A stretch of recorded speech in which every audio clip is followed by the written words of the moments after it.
Hi everyone, আসসালামু আলাইকুম। কেমন আছেন আপনারা সবাই? আশা করছি ভালো আছেন। আপনাদের দোয়ায় আমিও ভালো আছি। তো আমার একটু ঠান্ডা লেগেছে, তো আমার বয়সটা অন্যরকম হতে পারে, তো সবাই আমার বয়সটা ইগনোর করবেন। তা আপনাদের সাথে আমি আজকে শেয়ার করব সরিষা ইলিশ রেসিপি। প্রথমে এখানে আমি ফ্রাই প্যানে সরিষার তেল গরম করে নিয়েছি।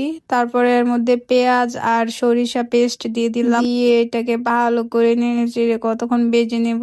তারপরে সরিষাটা ভালো করে ভেজে নেওয়া হয়ে গেলে এর মধ্যে আমি দিয়ে দিব হলুদ, লবণ, মরিচ, ধনিয়ার গুঁড়া, জিরার গুঁড়া দিয়ে একটু নেড়ে চেড়ে মিশিয়ে তার মধ্যে আমি একটু পানি দিয়ে দিব, যাতে করে মশলাটা ভালো করে কষানো হয়। মশলাটা ভালো করে কষানো হয়ে গেলে উপরে তেল উঠে আসলে এর মধ্যে আমি আগে থেকে ধুয়ে রাখা সেই ইলিশ মাছের পিস গুলো দিয়ে দিব। ইলিশ মাছের পিস গুলো দিয়ে নেড়ে চেড়ে ভালো করে মশলার সাথে মিশিয়ে তারপরে আমি এটা ঢাকনা দিয়ে ঢেকে দিব। ঢাকনা দিয়ে 5 মিনিটের মতো রান্না করে নিব।